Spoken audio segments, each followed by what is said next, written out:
Hey, this is Chuck, and you are listening to Fans with Bands, the podcast where we talk to the fans and the bands they dig about life, music, and whatever the hell else we want to talk about. Today on Fans with Bands, we're talking to a Rueful Noise. Check it out.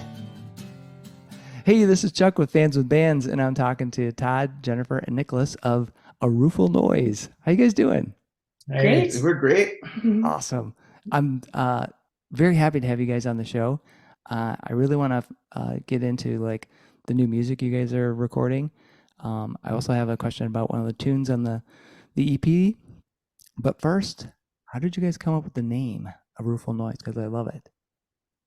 Well, part of it came from scouring a Victorian literature book for interesting language, because that's what I do for a living, is essentially teaching literature. So just came up with a group of kind of random, interesting, kind of dark names, and it just kind of came together that way. So Awesome. it was kind of a little research project. Yeah, it's very cool. And it does it's also cool because it fits the music.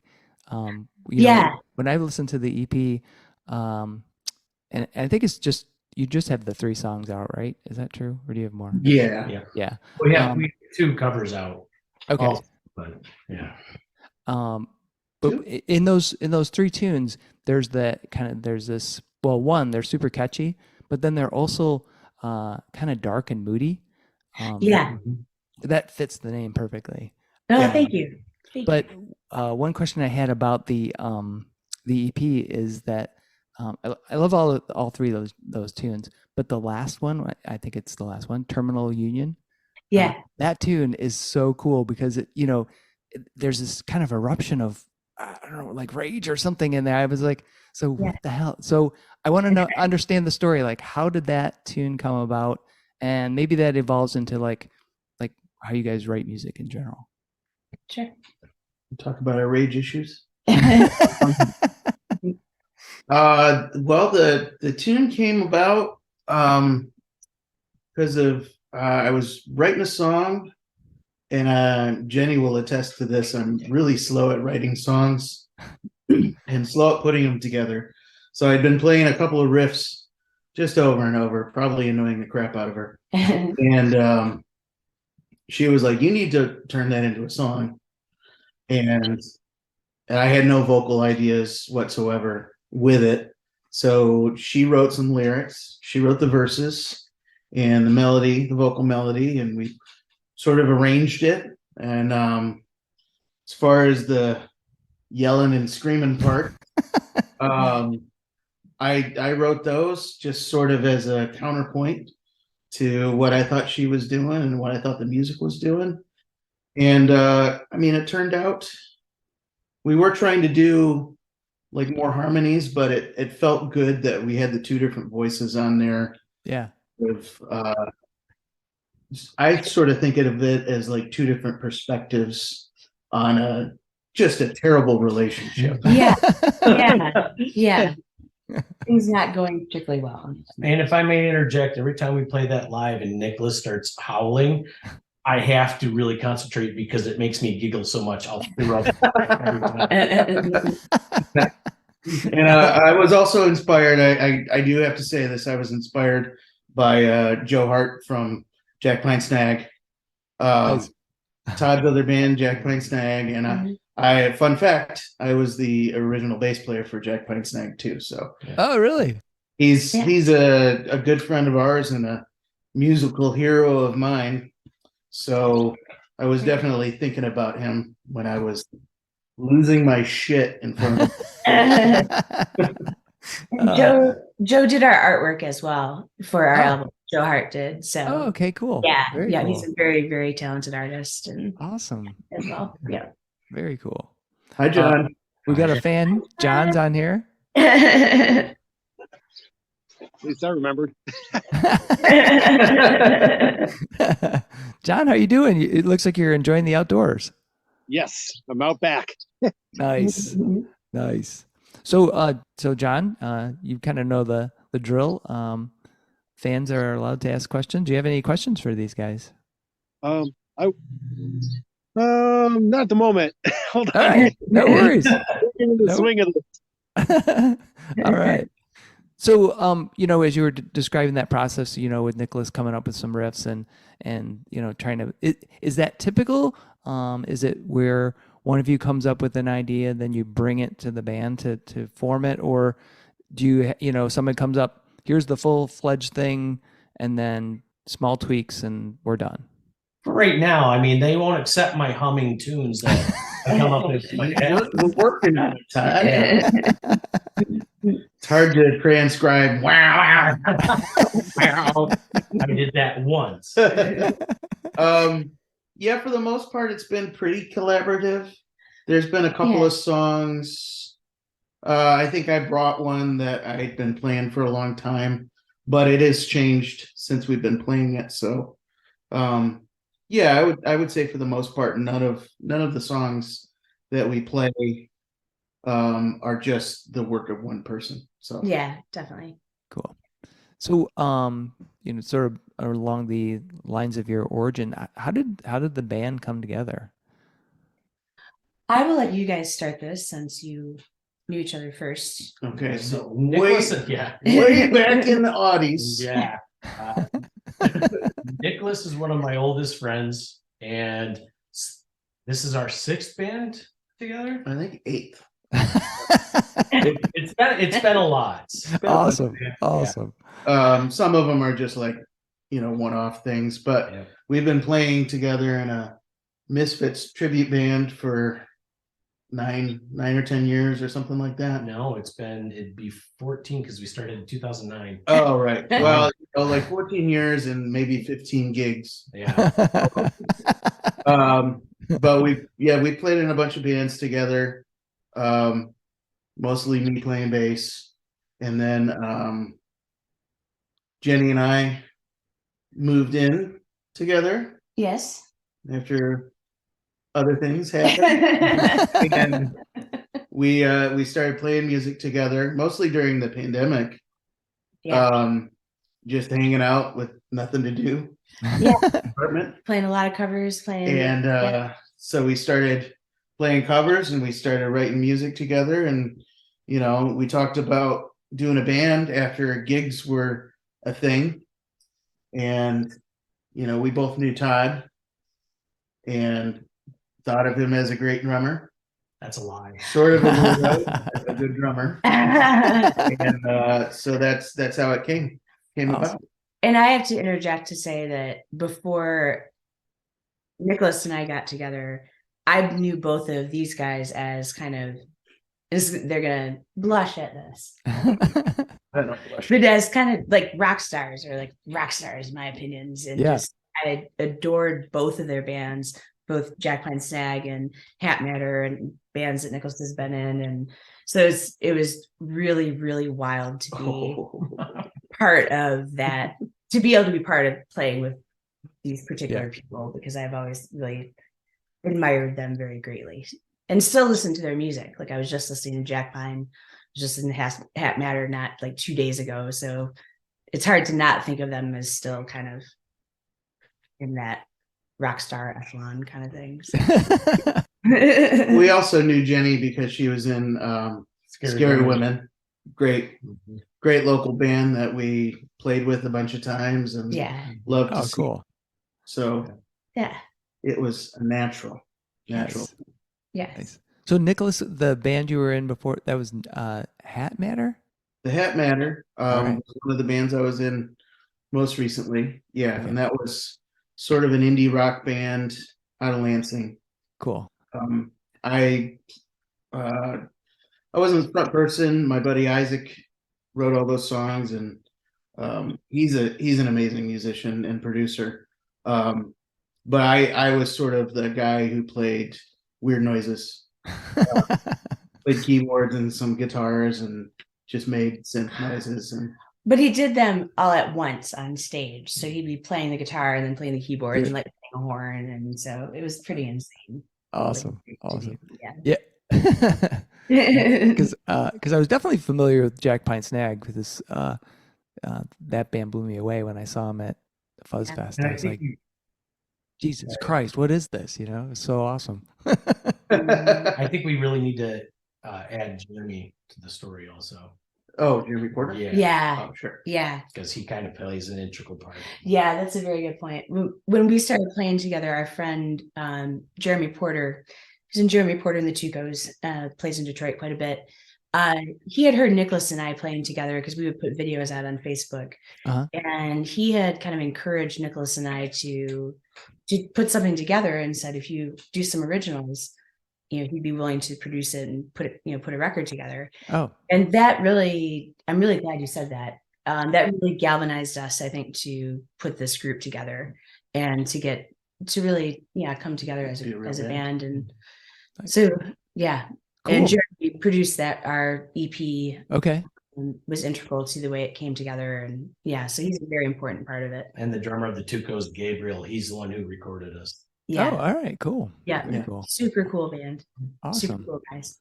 Yeah, I've not heard of them, so I'm gonna have to check that out. That sounds good. That's what I love about talking, to people. It's like, they, rattle off like a couple different bands. I'm like, holy shit, I gotta make a note. They're kind of road dogs. They'll go out on tour like 3 or 4 times a year, and they're just playing all the time. They put on a great show. Yeah. Kind of like more roots rock, I would say. Yeah. But Jeremy's been in a million bands over the past 30 years. And the first time I met him, I was like, he looks like he could be like the ill-gotten son of Paul Westerberg. I don't remember who else I accused him of looking like. He looks like a rock star.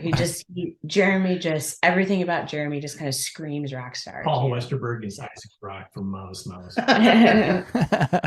a lovely guy. Cool. He and Gabe both, for sure. Very cool. Yeah. So are they involved with the new album that you guys are recording?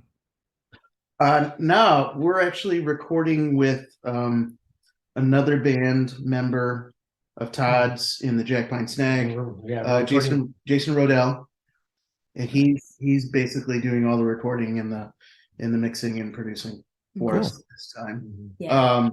And it's really convenient. We were thinking about trying to find a studio, and he just came over and said we can do it all here. So very convenient that you don't have to move a ton of amps around and stuff. Yeah. Around space. It's really nice. Nice. So exceptionally talented. So So he did the last he's done a ton of records, but he did the last Jack Pine Snag EP, the blue one. And then he did the Scary Women album. And he's done his most recent project. He recorded his own other band, Animal Crawler, who you're doing. Oh yeah. So he's just a great guy to work with too. Yep. Awesome. Very relaxed. Yep. Very cool. He mastered the new Bloody Butterflies album that's going to be coming out. Oh, awesome. Very cool. Yes. Excellent. So what's the status of your are you guys done recording? Is it mixed and ready? Where's it at? Well, I mean, Todd was a rock star, and he knocked out the drums in 2 sessions. And I already hate the drum tracks. No, they sound really great. Yeah. And then we've been working on guitars, and I've got probably, I would say 3/4 of the guitars done now. Hopefully, crossing my fingers.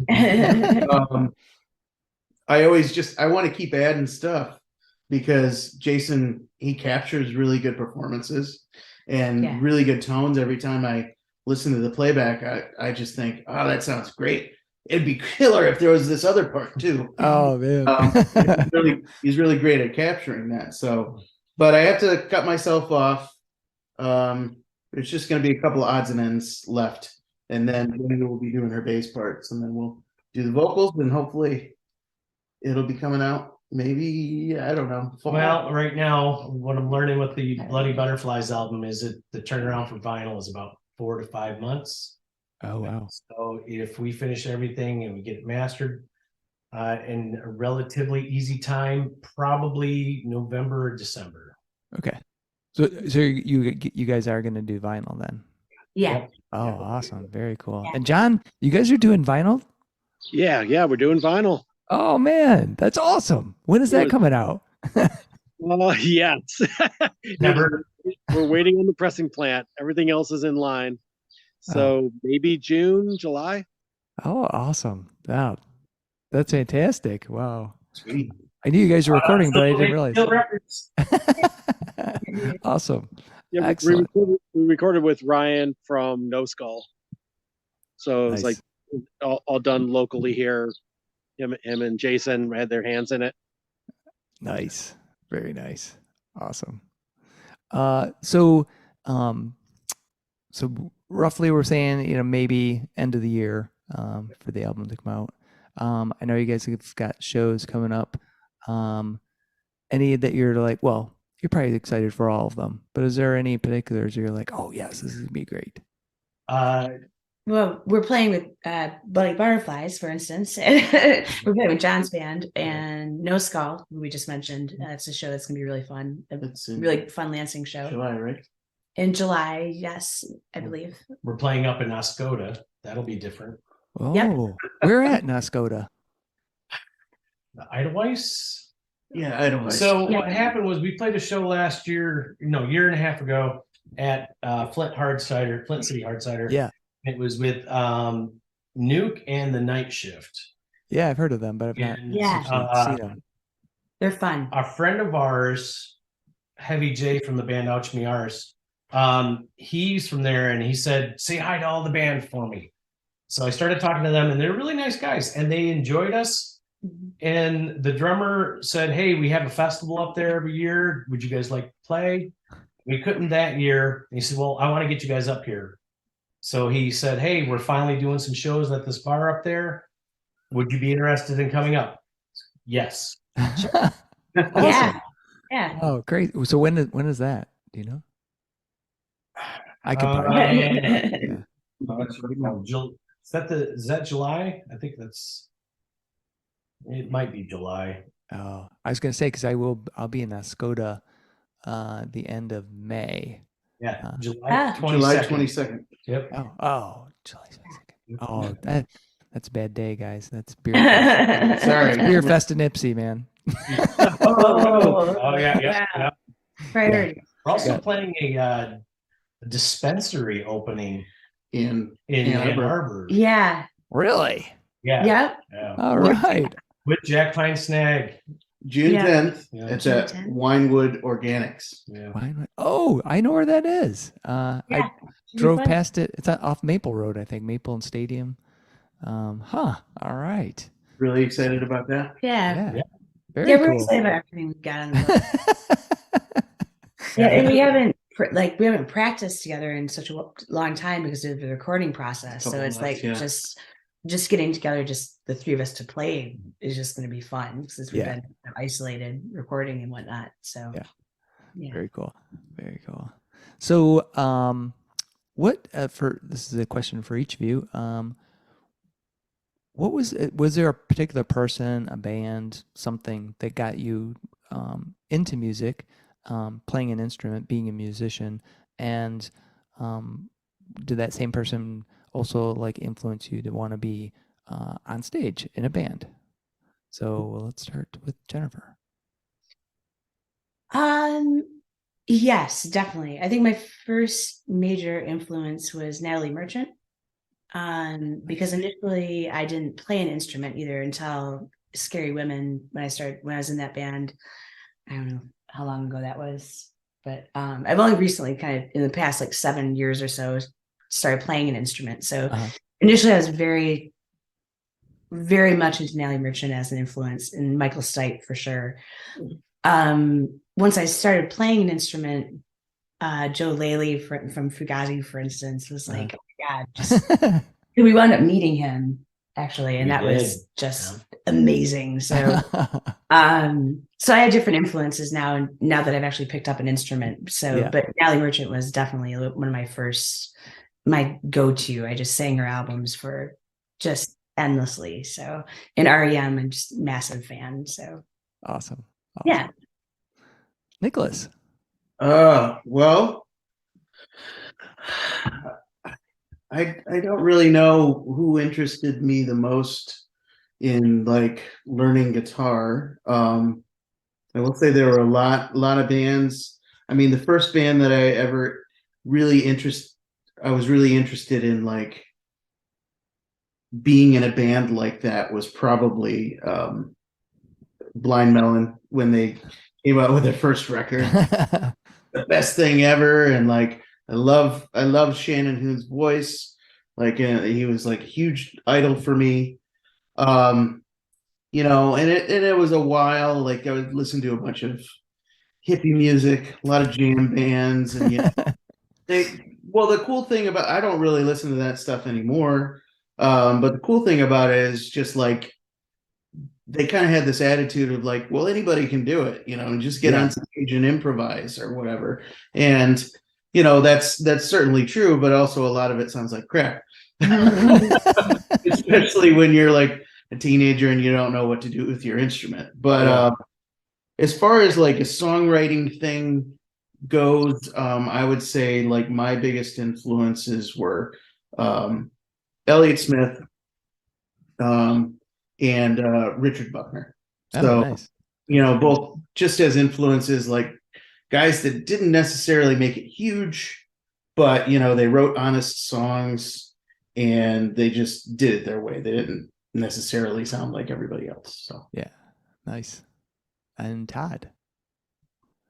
I guess I'm one of those people that was really lucky to, without knowing that, growing up around a lot of music. And my cousin Gary Popart, he was the first drummer I knew, and I would always sneak down in the basement and play on the drums.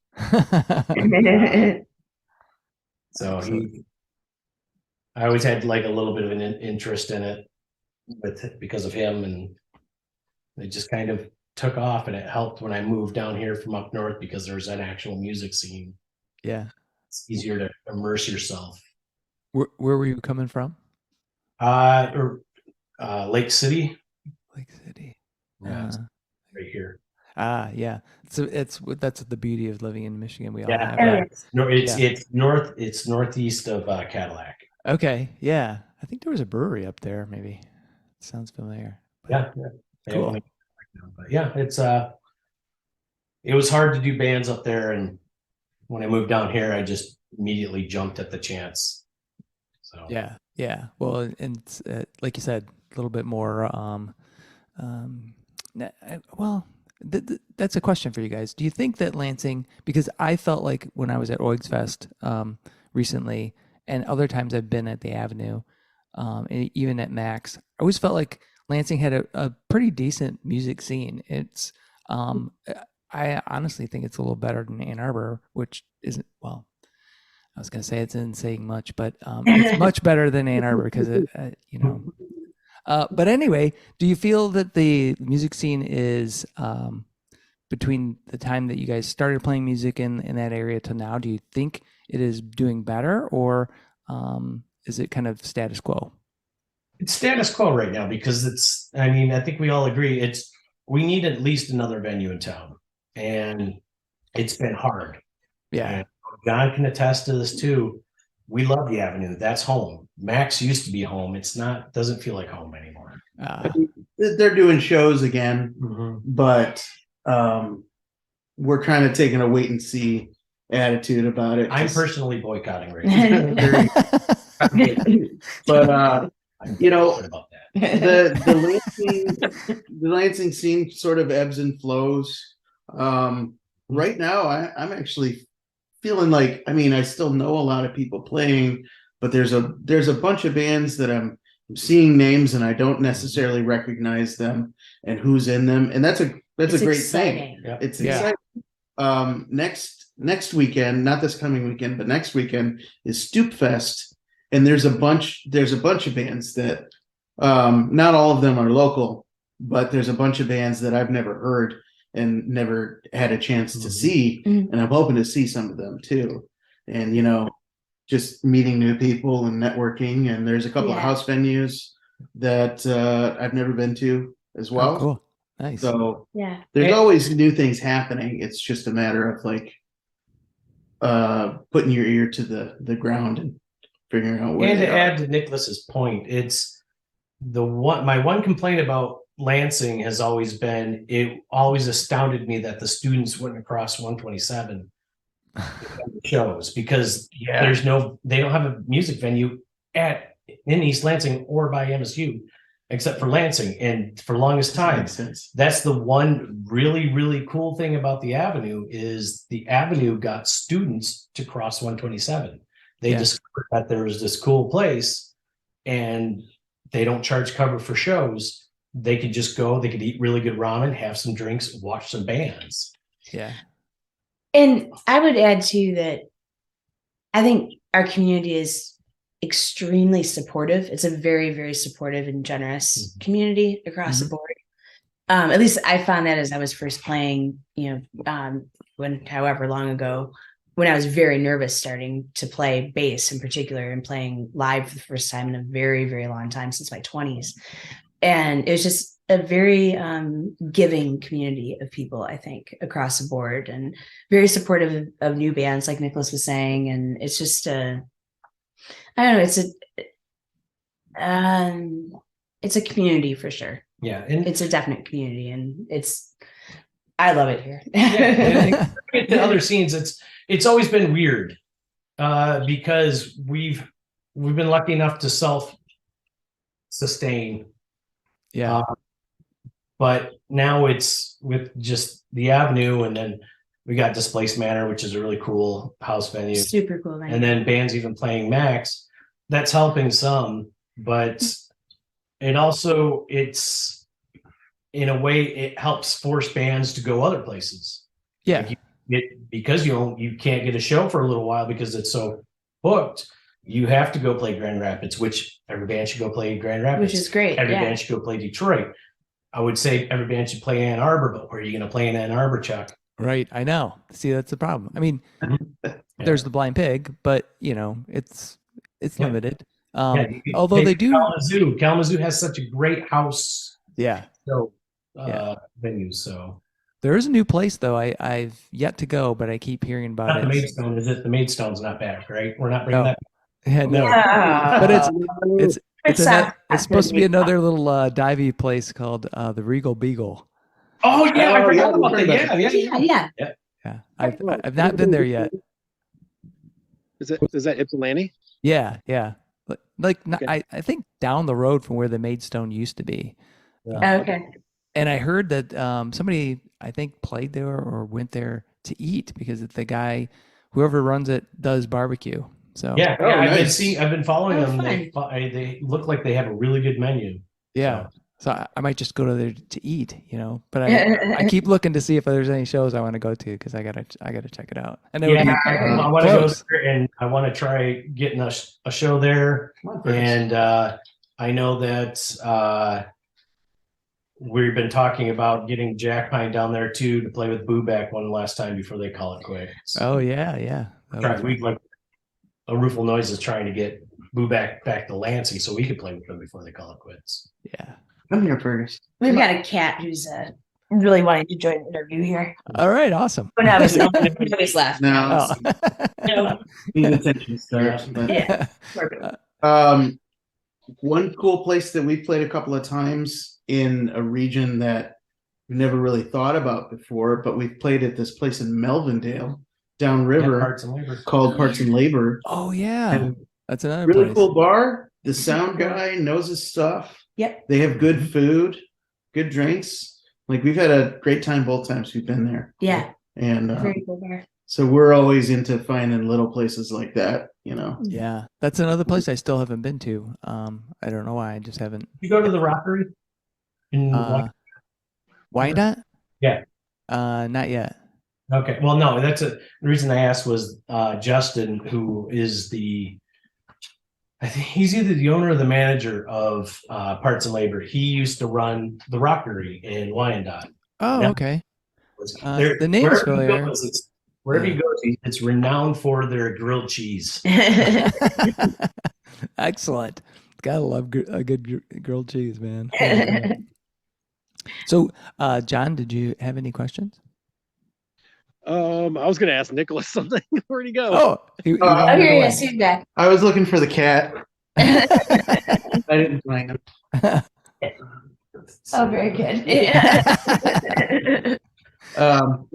The first I saw of you, Nicholas, was playing bass for Jack Pine. Were you always a guitar guy right from the beginning? Not really. I mean, I started playing guitar and I took lessons. But it's the age-old thing. Like most of the guys that I knew that played when I was growing up or when I was in high school were better than me at guitar. So I got a bass. Not the same thing for every bass player in the world, but that's how it was for me. So I ended up playing bass on most of the bands I was in for a long time, including the Hat Matter. I started out as the bass player, and then I quit, and then I came back and got a promotion. So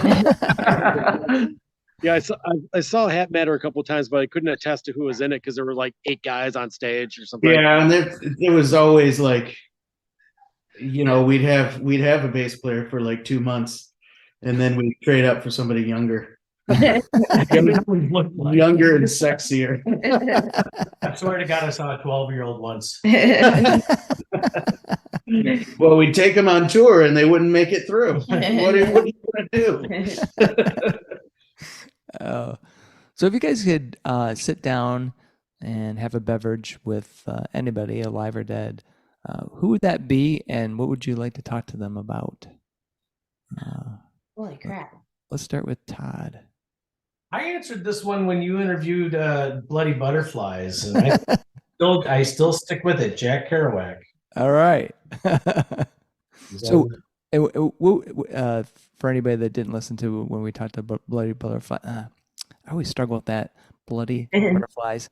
What would you like to talk to Jack about? It depends on what era of Jack. He got so conservative at the end, it changed his view on everything pretty much. Yeah.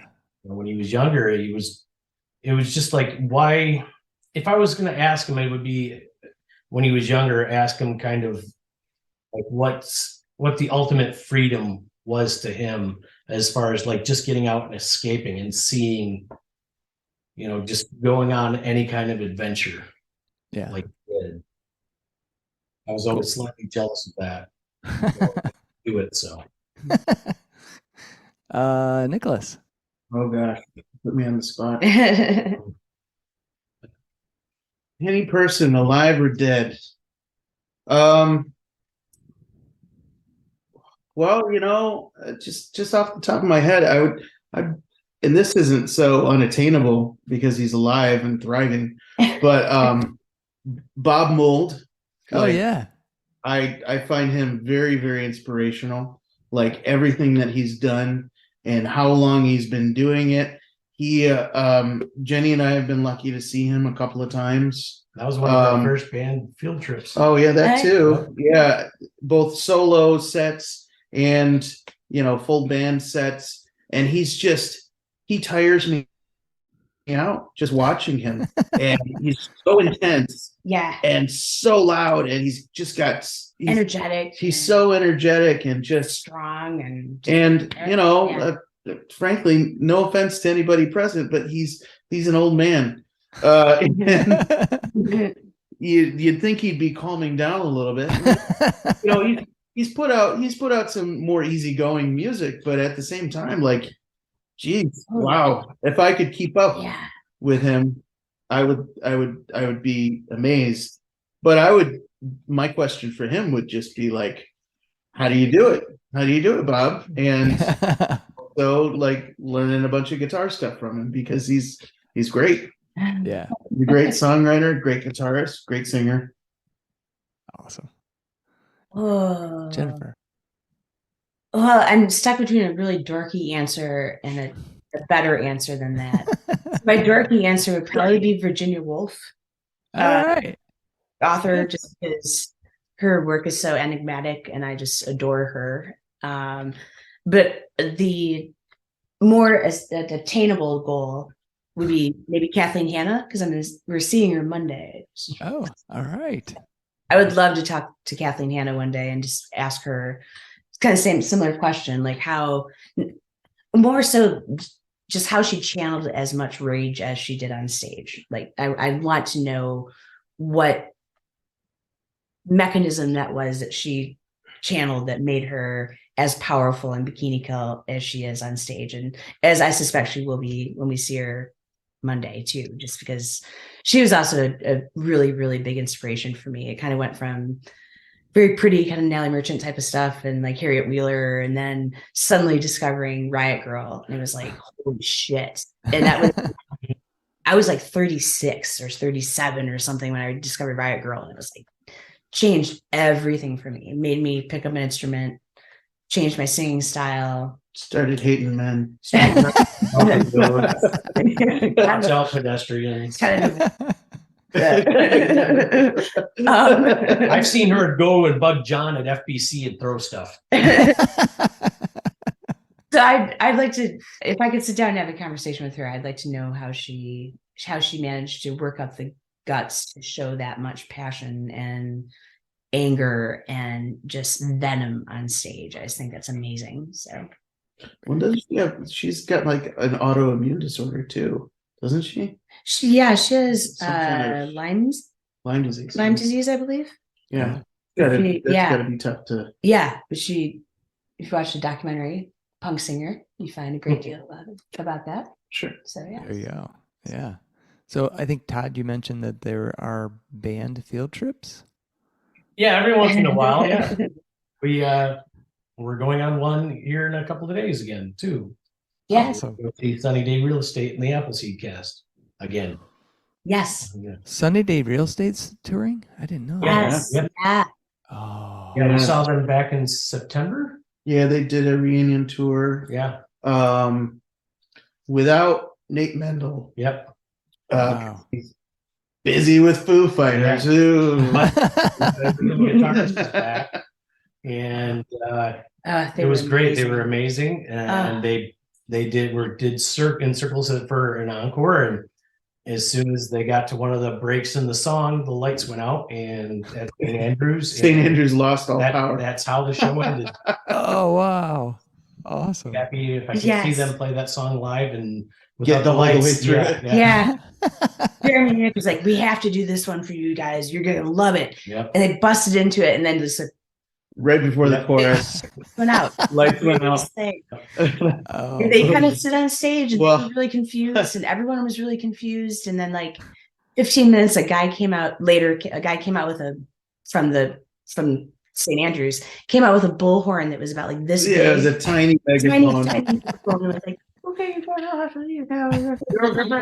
I'm like, what the hell? So eventually, they kicked their asses out of the place. Yeah, we Weird way to end the night. but- Yeah. we like to go. We like to hang out together. We like to go to shows together. Are we going to this place this weekend? we're going to. Oh, this yeah. Yep, weekend. going to this Yeah. place this weekend. We spend an inordinate amount of time together. Yeah. Yes. Yes, my they're probably closest friends to me and my wife as we have for just about any couple besides our in-laws. Awesome. That's cool. That's very cool.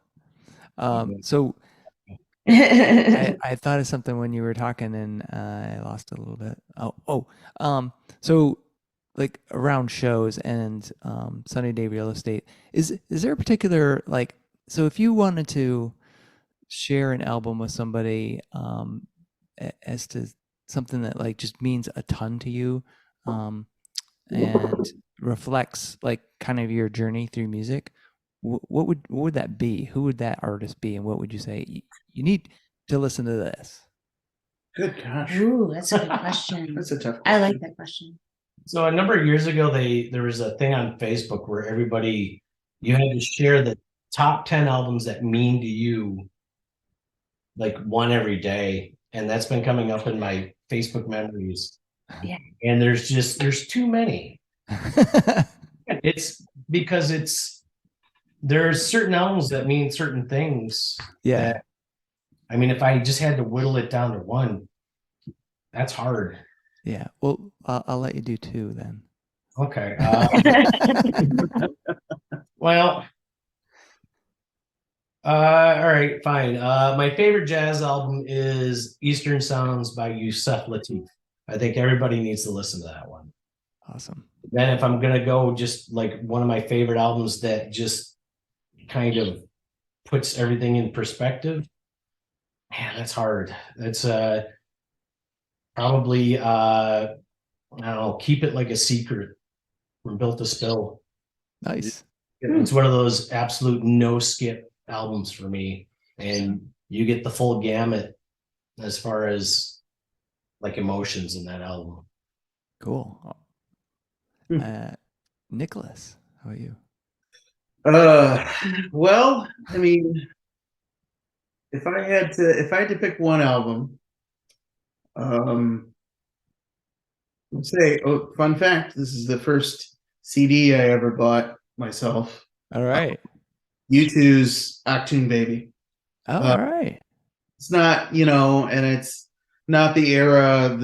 I would say I wouldn't. Most people would call it the classic U2 era, and there's some things about it that sort of make me roll my eyes. Mostly Bono, but you know, I keep coming back to that record, and just the production on it is amazing. The guitar tones on it are amazing. The songwriting is just like I find new things to appreciate about it all the time. And you know, I wouldn't necessarily say that I want to play music like that, but it was a big inspirational record for me, and it is something that I continue to enjoy listening to. Cool. Cool. I would say the Dismemberment Plans Change. Oh, I love that album, and I've listened to it for many, many years, as Nicholas and Todd can attest. I think I've bought each of them a copy of the album. Many years. I've ordered it from John at least 3 times. Store, of course. And it's just a mind-blowingly wonderful album. And it's incredibly sophisticated and extremely fun and whimsical, but the musicianship is just out of this world and just something I've never heard before. I've never heard any kind of music like it. And I've insisted to like all of my friends that it's an album they have to not just own or have it given to them, but they have to just give themselves over to it, because it's just, and it's for me, like going from not playing an instrument to playing an instrument, that the album entirely changed, because I was so focused on the vocalist who who has such a unique style. And then I started listening to the bass player whose name escapes me. I feel terrible, but he just is mind blowing. Like I never heard it before because I wasn't really listening for it. And now I hear all these parts of this band that I never heard the way that I do now. So yeah. awesome. Yeah. Also, the first Bloody Butterflies record. Yes. Yeah. Speaking. It is like Speaking There's of, a couple things I would do differently now. so great. So John, how about you? What would be an album that you, or two? I'm an old ass man, so I got to go way back. I would say Susie and the Banshees, Juju, where Nice. like one of these albums where like even if you're not into a goth aesthetic, just every one of them has such an original way of playing on it, and especially the guitar playing is just impossible on there. I've tried to watch tutorials on how to play his stuff, and it's just all you got to be kidding. It's almost and super tribal drums on it and flanged out bass, and it's like you can concentrate on any one player on that, and it's great. What they were doing is crazy, and they were all, you know, another, like they said, non-skip album. Like every song on it had something. But that's my old man album. As far as Awesome. like question I'd throw back at them too is who would you see live? And I always tell everyone you have to see some kind of band with John Brannon singing, either Easy Action or Never Approach, because you'll never see a vocalist like that in your life, and like the power that he's got, you know, just tear your face off no matter what he's doing. Yeah, mine would have to be Torch. Oh yeah, Yeah. John and I went and saw them the last time they played the Pyramid Scheme, and that still is. I've seen them probably at least almost 10 times, and each time the only time I ever saw them play not very well, and actually this kind of fits in with that, another band that you have to see, and that was when Horrors opened up for them and Red Fang, and Horrors destroyed everything. They had emanated such power that Torch looked bored afterwards. And Red Fang was outright lame. I couldn't believe. Oh, crazy. I might steal Nicholas's answer, but like we were just having this conversation last night about how we both wish we had seen Fugazi. Yeah. Oh yeah. Just Yeah. seeing live footage, Yeah. of which there's a lot. Like it's just so intense. Oh my gosh. And that yeah. music's just so fundamental to so many bands that we listen to now also, like Yeah. Mets, or so many dozens of bands that came out of Fugazi. Oh my gosh. Mets was a Yeah, great, Mets was a great great band to show. see too. Yeah, Mets was really fun. That was another band field trip that was quite fun. We did get to see half of Fugazi because we saw Mesette We saw Mesthetics, Mesthetics. yes. Yeah. So when we met Joe Laley and Joe Lally, yeah, and Brandon Kent. Brandon Canty. Yeah. That was really cool. Awesome. So now did you so curious about like meeting people that are your like musical idols in person. Did you just like kind of wait and hang out and they walk by and you said, "Hey, how you doing?" Or how did that work out? No, they were all on stage. They were tearing down. You could just they encouraged you to come bug them while they were tearing down. Very cool. Yeah. Joe Lally, I told him, I said, I just bought a bass. You have any suggestions? He's like, just keep practicing and just have fun with it. And he was very encouraging. Extremely encouraging. Yes. And very kind. Very, very, very Oh kind. my gosh, yeah. And Just Brandon charming. Canty was an absolute sweetheart. Yeah. That's I got cool. to talk to Brendan too. He was really cool. Yeah, that was a really good show. They seemed very down to earth. Yeah. both of Yeah. them. Absolutely. And their guitarist in the Mesthetics, Anthony Pirog, I can't or remember. something like that. Pirog. Number one, fantastic guitarist. Yep. Number two, like he's very patient with me. I totally geeked out on him. He had all these killer pedals and he was using them just in such cool ways. And I asked him, about everything, and I was like, oh, I really fanboyed on him. And he answered all my questions and he was gracious and it was great. There's nothing better than that. Just meeting somebody that you get so excited, especially all of us have played music for so long that we're not like ultimate level musicians, but still we've been playing long enough and we know what it's like to meet somebody. And so you have to be kind, you have to be gracious, like you said. Mhm. And so when you meet somebody like that, and I'm sure you guys have had it, you get that one excited fan and they're just like, hey, really nice. Yeah, thank you. It's almost overwhelming. So And yeah. But Nicholas and I went and saw And You Will Know Us by a Trail of Dead here in Lansing one time, and I freaked out on the drummer. Yeah, drummer slash guitarist. Anyways, and I just I even stole one of your drum beats. He's like, yeah, that's great, kid. And he was nice. I ended up having a beer with him later. Jason, that's his name. Yeah. Oh, that's awesome. But That's awesome. it's great when you can meet that hero of yours and very nice people. Yes. Yeah. Yeah, Frankie Yeah. Benally from Quiet Riot, one of my heroes. I've talked to him multiple times, and each time he was just so kind. That's cool. I'm usually like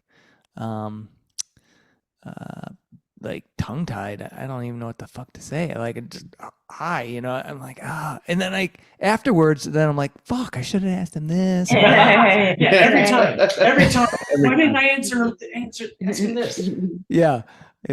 Half the time I don't even think to like, try to take a selfie or something like that. It's like, yeah, I did actually meet this person, It's just Right. Like, it's just like, No proof. Prove it. Yeah. Yeah. Yeah, that's why I They started walk by, you know. It's like Yeah, that's why I started the thing on my Facebook. I started taking pictures of every drummer I knew or every drummer I met that I liked. That way, it's like they're all grouped together. These are all the drummers I like, and the drummers I've met. This is great.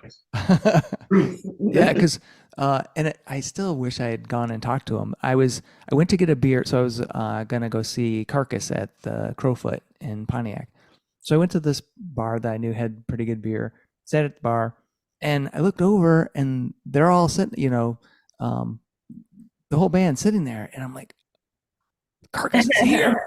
But then I was like, well, they're having dinner. They want some jackass coming up asking questions or saying hello or whatever. So I just kind of like did side eyes, you know, and then watched them, you know, in concert, and it was, you know, fucking awesome. I'm like, fuck, I could have talked to these guys, but no. Yeah, that's part of the reason why I did that was because the one case where that happened to me was a bunch of us went and saw I think it was Mudhoney, and the opening band was John Spencer, and he had this band playing with him, and I knew the drummer because it was M Sword, who used to play around here, and it was, oh, that's really cool. And they had this guy who was playing a literal gas can, and he had some shock springs, and it was all mic'd. He was just adding noise.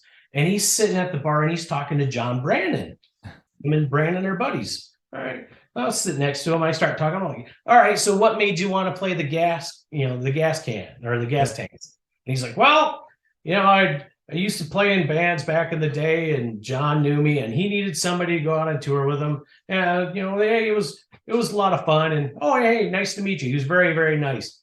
A friend of mine come over, and it's like, yeah, what was it like? It was I think it was Bob Burt from Sonic Youth, wasn't it, John? Yep, it was Bob Burt from Sonic Youth. I'm like, wait, it was the drummer from Sonic Youth. I was talking to Bob Burt. I didn't even know. And I was so angry. It was like, I just thought it was some guy playing gas cans and springs, but it's the second drummer from Sonic Youth. It was that hobo down at the. Oh, that's awesome. I did that at so I was at Harpo's. This is years ago, and we went to see Sacred Reich, and I can't remember who else was playing. Maybe it was Overkill. I'm not sure.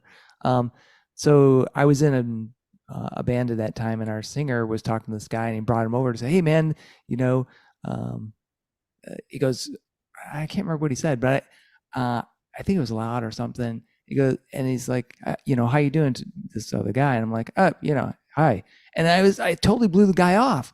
And then I realized, oh, fuck, that's Wiley, the guitar player for Sacred Reich. And it's like, oh, Jesus Christ. No.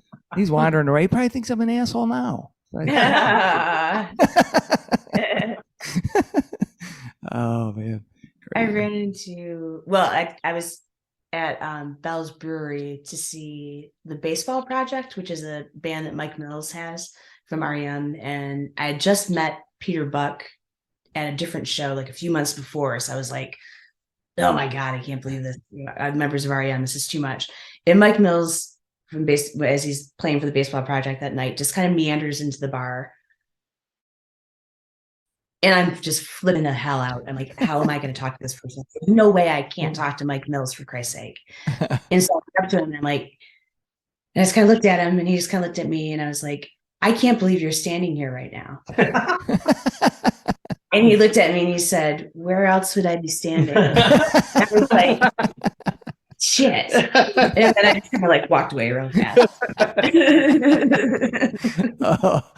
oh man, that's funny. You think that's bad? One time I screwed up Tom Waits' pizza order. Man, boy, was I embarrassed.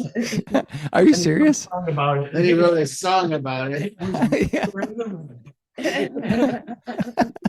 That's totally not true. I've never met Tom Waits. I'd like to, but I don't want to screw up his pizza. Crazy. Well, guys, thanks so much for being on Fans with Bands. I really appreciate it. And Thank you for having us. yeah, hell yeah. And Nicholas, you had a perfect segue because the last question is pineapple or no pineapple on pizza? I love pineapple on pizza. And the whole chicken barbecue Hawaiian thing. Yeah.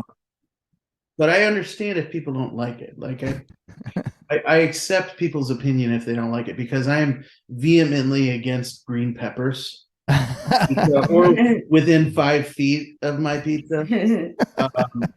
So it's fun. Personally, I like it. It's okay if you don't. Awesome. Jennifer.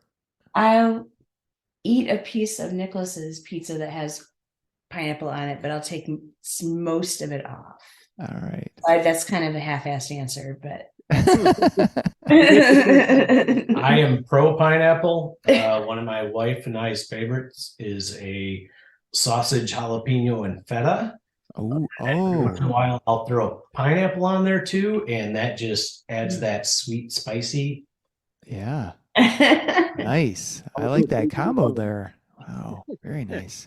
John, I can't remember. Were you pineapple or no I'm pineapple? completely anti-pineapple on it. It's pie. It's way I too wet. know what I'm bringing John when I come to visit him at work next time. But I'm with you on green pepper too. I like green pepper in other things, but on pizza it's disgusting. Oh man. It kind of ruins the reaction. Doesn't work. Well, and you can pick it off, but you can still taste it. Oh yeah, you It's there. nasty. Yeah. The only solution is fire. I might have Awesome. Crazy. Well, thanks. Well, Chuck, what's your answer? You can't Oh, get out. mine? Oh, yeah. I'm a no pineapple person. I mean, I probably wouldn't even eat it if it was like somebody gave it to me for free because I just don't like. I'm not. And my wife will tell you, I'm not a sweet and savory person at all. Like the sweet things over here, the savory things over here. The two should not meet. They like like orange chicken or any of that other crap. Like no, give me the savory things. Put the sweet things over here. They have to be walled off. Honey roasted cashews or peanuts? See, honestly, I prefer them if they aren't honey roasted. So, Okay. Sure. Yeah, just some sea salt, perfect. Yeah. I don't know why, but.